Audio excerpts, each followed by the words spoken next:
you're a good debater and you're not afraid of a fight. So why have your comments off? Just out of curiosity. Well, I've turned them on for a lot of things. On your shorts, you do. Right. In some of my lives, I think they're on, but almost as soon as I turn them on, there's photos of my family's homes. Okay. What's the address? Yeah.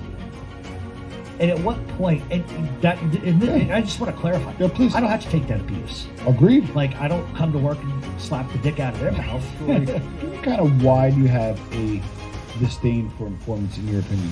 I don't disdain them. I downright fucking hate them. That's okay. But see, this is why I can say it. That guy just crazy. He's on medication. I have a disdain for them because no man should ever go to prison on the words of another man, number one. Number two, in 90% of the cases you look at, the informant has done more vile and disturbing crap than those that are being accused. Number three, I find it oxymoronic when a man, Joey Merlino, because everybody knows who he is, he goes in front of a judge, they can bring up everything he's ever been accused of, including murders and whatever else. Even though he's acquitted, it doesn't really matter because it's a character judgment. But yet in that same case, you can't turn that around and say, well, let's judge the rat. Judges don't allow that. So for me, it's like you're walking in, you're already behind the eight And ball. now it's time for Mob Talk Radio with your host, Jeff Canarsie.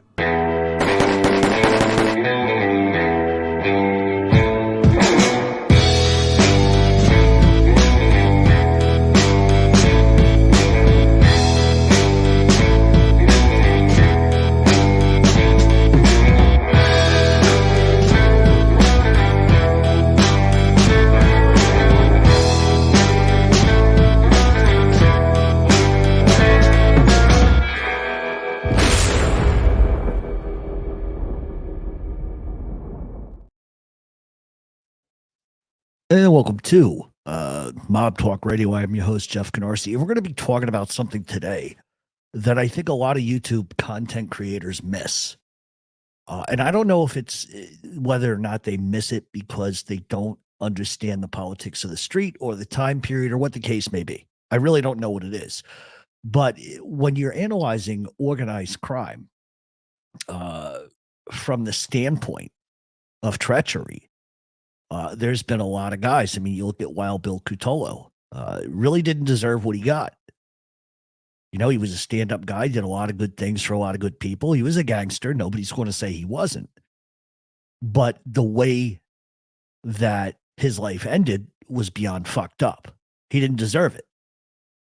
And that's just the way the life goes. And when we talk about guys like Joe Profaci and Joe Colombo, there's a lot there. And when we talk about the treachery, I don't think that there was anybody as treacherous as Carlo Gambino was. And he doesn't get a lot of that sort of, I don't even want to use it as a compliment, but he doesn't get a lot of those accolades as far as that goes.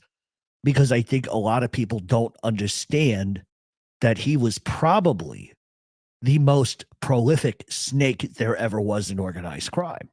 And there's a lot of historical events that we can point to. But what we're going to talk about today, most importantly, is Joe Colombo versus Carlo Gambino. And there's a lot of history there. And what I tend to do, and for those that listen to the podcast, this is probably going to be a little bit of regurgitation. But there was a lot of politics at play, a lot of things going on. And there's a lot of things historically that people have gotten absolutely wrong. And we're going to try to unpack that today, as my buddy Tom LaVecchia would say.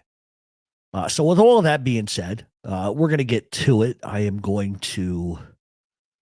looking for my screen to share really quick. Let's see. There we go. Okay. So one of the more interesting stories that, like I said, nobody ever really talks about is Carlo Gambino being a snake. And a lot of people have this belief that Joe Colombo was a very powerful guy. But in reality, he really wasn't. And how Joe Colombo even got to the place that he got to historically was essentially ratting out Joe Bonanno and Joe Magliocco. And the other facet that a lot of people get completely wrong, including Paramount, is that Joe Colombo was the guy behind the Godfather issues, and he wasn't. It wasn't Joe Colombo, but rather Russell Bufalino, who was the man behind the Godfather stuff. Colombo tried to take credit for it, essentially, but it's something that he never actually did.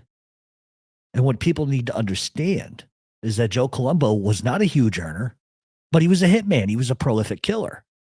And that's what Joe Colombo was known for. And this is going to be a decade sort of type of show. So you just got to dial it in and stay with me as best you can. So we all know that Joe Profaci was the boss beginning in 1928. And Joe Magliocco would be his underboss also beginning in 28 as well. Salvatore Profaci, the brother of Joe, would be his consigliere from 31 to 54. And in 1954, Salvatore would pass away, and then he would be replaced by Charlie Lo Cicero. Columbo was never a ranked guy, never a captain within the crime family. He was a soldier. So in 1960, war would break out in the Colombo crime family. Joe Profaci was a rich guy. And prior to that, if you go back to the real old days, during the Castellammarese War, he refused to pick a side, and he would ply both sides against one another. And it's very similar to what Joe Bonanno did during that time period. Nobody knew who to back, but they all wanted to be on the winning side of things. But I think that Joe Bonanno was probably a little more backstabbing than Joe Profaci was. And this is exactly why Bonanno aligns himself with Profaci from the beginning, because he needed a support system and a power base, because it was going to end up being Tommy Lucchese, Vito Genovese, and Carlo Gambino, which is a triple-headed threat no matter how you look at it. So with Profaci's wealth, he begins to grab for more.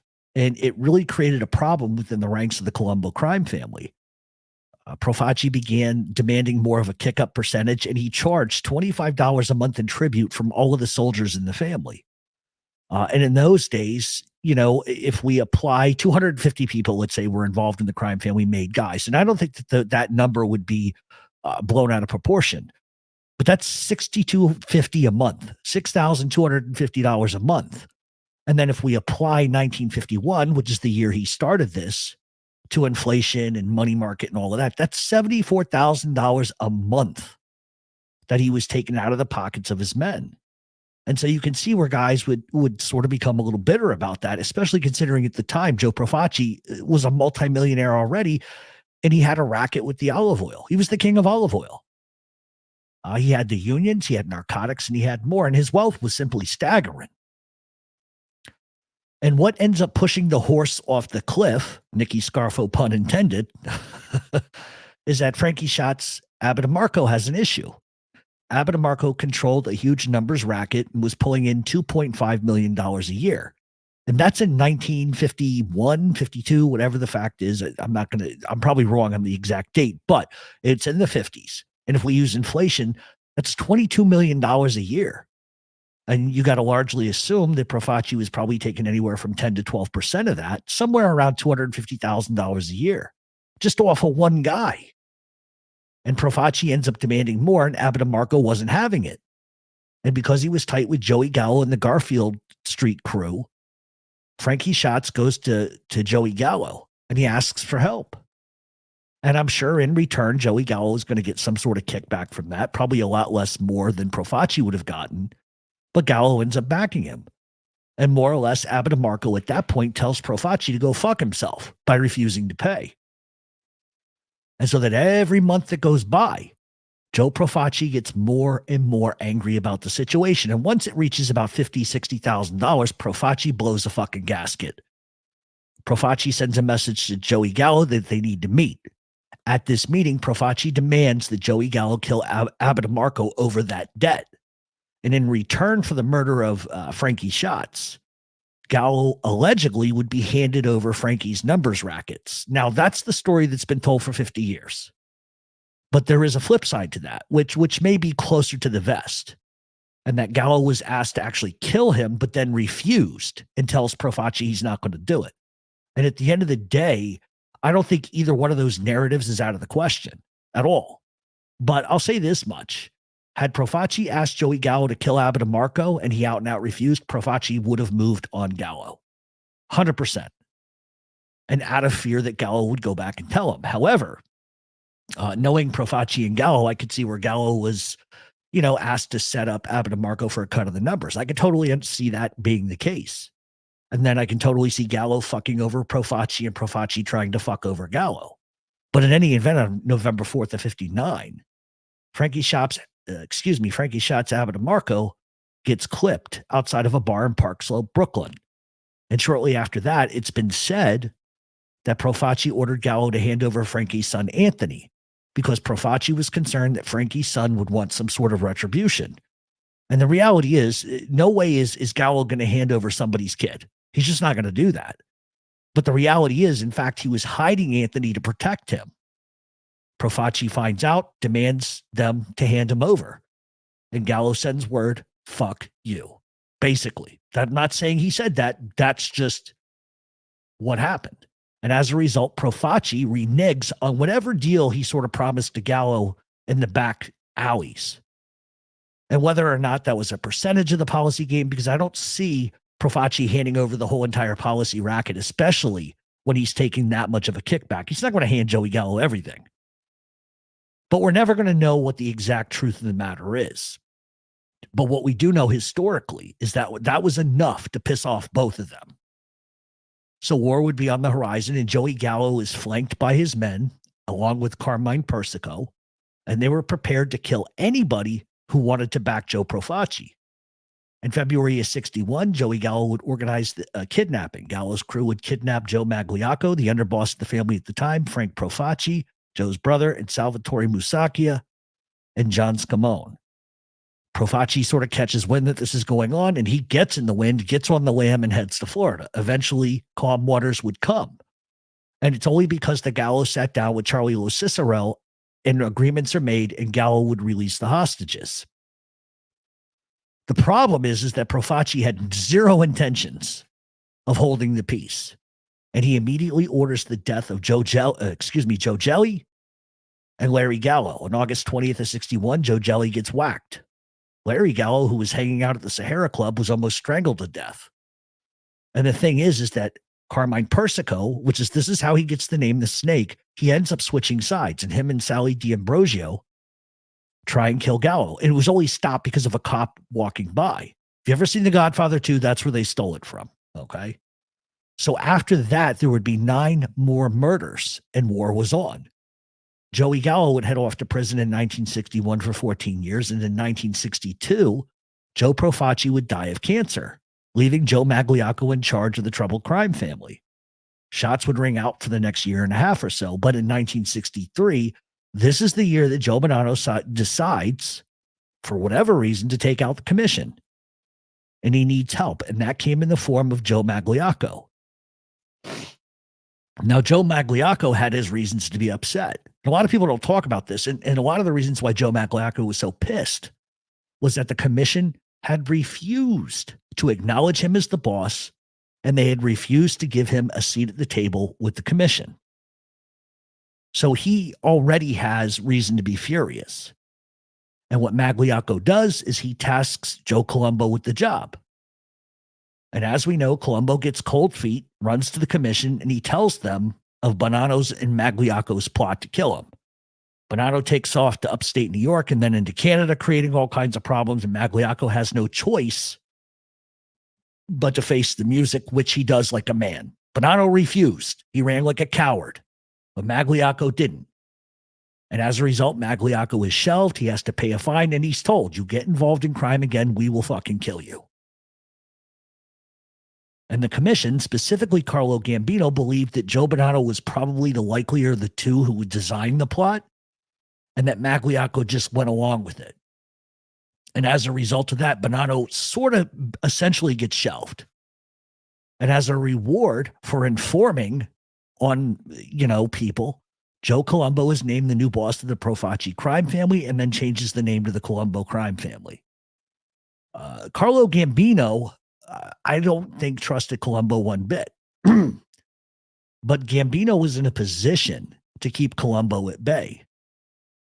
At least for the time being, that's what he thought. And along with Tommy Lucchese, Gambino believed he had a monopoly on the commission. But I think Gambino suspected all along that Columbo wasn't going to play ball. And at the time, Columbo was the youngest boss in Cosa Nostra history. And given the fact that he was only 41, you know, if you just look at the numbers, he probably would have outlived everybody else on the commission being the most powerful guy if he had done the things the right way. But everything sort of goes to his head. And for a guy who didn't rise the ranks, finding himself in that position must have been pretty intoxicating. Not going to lie. But Joe Colombo immediately shuffles the family around, and he relies on older, wiser mobsters to run the streets. And then he demotes the younger ones and unstable ones. People he can't control are not going to have a position of power.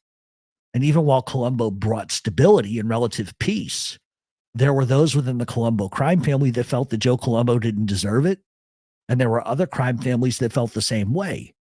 But because Joe Colombo was backed by Carlo Gambino, everybody just sort of sat on their hands and closed their mouths and didn't say a fucking word. So in 1970, Joe Colombo would form his Italian-American Civil Rights League, and he begins to grandstand. Then the Godfather thing happens, and the mob in New York didn't really want the film coming out, let alone they didn't want anybody using the phrase mafia. It was Russell Bufalino at the time who controlled many of the unions out in Hollywood. And he had a meeting with Albert S. Ruddy and explained what was acceptable and what wasn't. And in return, all the unions in New York City would not be a problem. There'd be no delays. And let me tell you, there was a lot of no-show jobs on that production. But it's after Bufalino has a meeting with Ruddy that Joe Colombo takes it upon himself to show up and starts making demands. And that was the first issue Colombo creates for himself. It had been handled already, but Colombo, for whatever reason, wanted to be the face of everything. Colombo was asked to stand down, and Colombo fumed at the commission telling him what to do. So let me switch this photo really quick here. Is this the one? Yes, this is the one.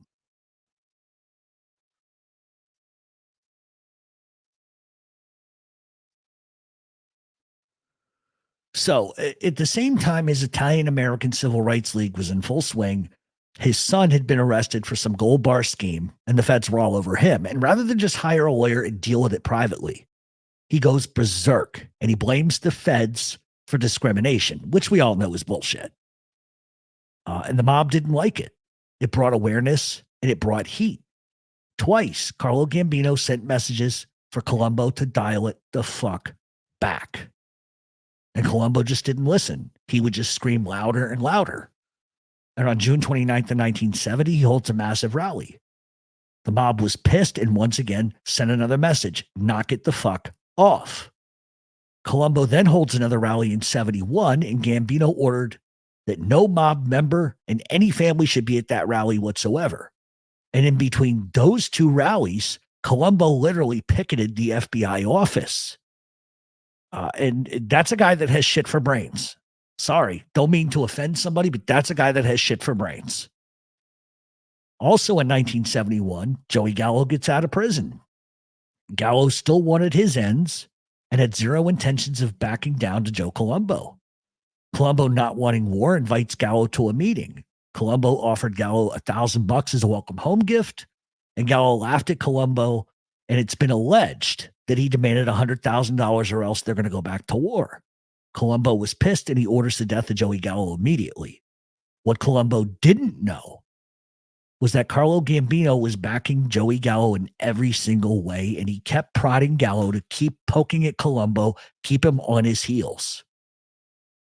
And the reason why is Carlo Gambino was over Joe Colombo and his nonsense, and he especially took it as disrespect. And at the time, the heat was on everybody because of the rallies, and the mob needed a way to rid itself of Colombo without being completely complicit or at least visible. So Gambino pushes Gallo, likely promising him something to take it to Colombo's ass. And that does two things. It sufficed those who were angry at Colombo, and it sufficed Gallo, who was irate to begin with. And it also kept the heat on Columbo and away from everybody else. And it's quite a brilliant move. It really is. And it was never that Gambino trusted Columbo. It was a move similar to what Gotti would do decades later, especially with the Columbos. You stack the commission on your side. And that's the only reason why Gambino did it. I think Gambino knew that Columbo would get a big head about shit, but he played Columbo like a fiddle. Let the guy put himself out there, let him make a fool of himself, and the pressure from law enforcement will be off of us. So Columbo would announce his second major rally to be held on June 28th of 71. Gambino finally had enough and ordered his death. It's been said that Gambino sent people to have a meeting with Joey Gallo, asking Gallo who they could use to get rid of Columbo. And Gallo told them Jerome Johnson would be a great guy for the job. Johnson knew Joey Gallo very well. And as we know, Columbo, would get popped, would get shot that day by Johnson. And that was that. You often will have people who will claim that Joey Gallo pulled the trigger himself, but he didn't. He set it up because Johnson was around town paying off his mother's mortgage, bragging he was moving to Costa Rica or some far-off land. He was spreading money around. And he was seen, I believe, the night before that, attempted hit, leaving a Gambino-run social club. And the mere fact that the Columbos did not even respond to Columbo getting shot says a lot, too. If they thought Joey Gallo was behind that for 1 second, they would have moved on him very quickly. I think they knew who was really behind all of that. And this is why they did not respond. But it really wouldn't matter at the end of the day because there would be a contract put on Gallo's head anyway. And this is where things get a little interesting. Joe Iacovelli had taken over, and he really didn't have an interest in settling scores at all. And some of it would have to do with the heat that it presented. But I think the true hesitation was that Iacovelli knew that Carlo Gambino was backing Joey Gallo. I also think Gambino knew deep down if Iacovelli hits Gallo right after all of this, all hell is going to break loose. And everything was a mess already to begin with. And I think that in reality, Gambino double crosses Gallo. I think he fed Gallo to the wolves. I've always thought that. Iacovelli was a mess of a boss. And after Gallo gets clipped, Albert Gallo would send hitmen to kill Carmine Persco and Jerry Langella. And the shooters fuck up. And they shot 4 innocent people, killing two of them. And after that, Iacovelli sort of sees the writing on the wall and he flees. At that point, Carmine Persco was primed to take over the family, but a prison sentence would nullify all of that. But here's where it gets interesting. In a strange move, remember, Carlo Gambino was not going to back Magliocco, but who does Carlo Gambino back to take over the Columbos? Buster Alloy. That's Gambino's godson. You're starting to see the lines sort of working out here now. And this is once again Carlo Gambino using his power to control the narrative. And the Columbos after this had all kinds of fucking issues. So let me jump to the next thing here. All right.